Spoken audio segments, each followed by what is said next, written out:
Bien, vamos a la clase número 2 para octavo grado y es el primer y segundo criterio de congruencia de triángulos rectángulos.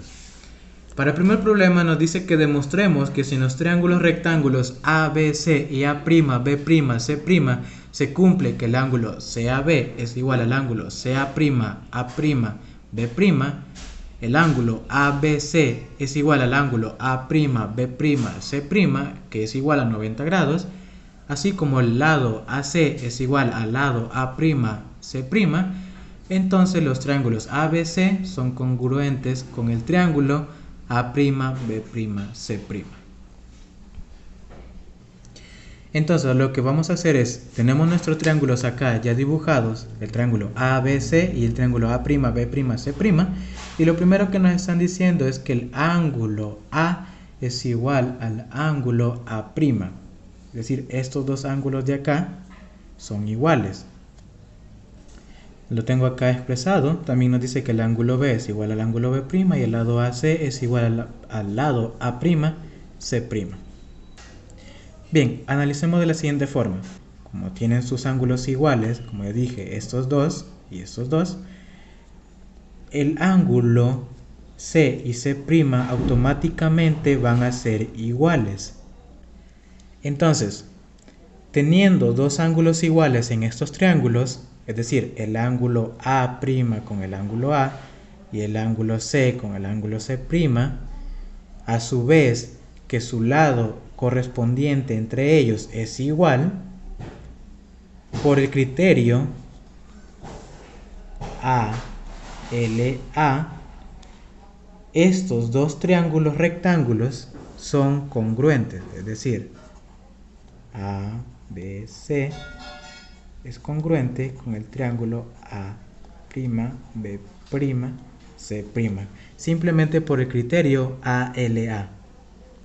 Entonces, si en un triángulo rectángulo se cumple que la hipotenusa y un ángulo agudo son respectivamente de igual medida, entonces los triángulos son congruentes. Ahora nos están pidiendo demostrar que si AC es igual a DF, AB es igual a DE y el ángulo ACB es igual al ángulo DFE, que es igual a 90 grados, entonces el triángulo ABC es congruente con el triángulo DEF. Tenemos acá nuestro triángulo ABC y nuestro triángulo DEF con su lado correspondiente, que sería DF igual a BA, así como el AC con el DE y su ángulo C igual al ángulo E. Lo que vamos a hacer es que como el lado AC y el lado DE son iguales, los vamos a unir para formar un solo triángulo. Y a este triángulo lo vamos a llamar el triángulo ABF. Si eliminamos la línea que está justamente acá, es decir, la unión entre ellos dos, nos queda el triángulo grande que tiene el lado BA igual al lado AF. Y si tiene dos lados iguales, sus ángulos correspondientes a esos lados, es decir, el ángulo B con el ángulo F, van a ser también iguales. ¿Por qué? Porque es un triángulo isósceles. Entonces, sabiendo que estos ángulos son iguales, ya si regresamos a nuestros dos triángulos anteriores, vamos a tener que automáticamente este ángulo con este otro ángulo son iguales. ¿Y qué concluimos con eso? Pues que a partir del criterio lado, ángulo, lado, que sería lado, ángulo, lado, lado, ángulo, lado, determinamos que el triángulo ABC es congruente con el triángulo DEF.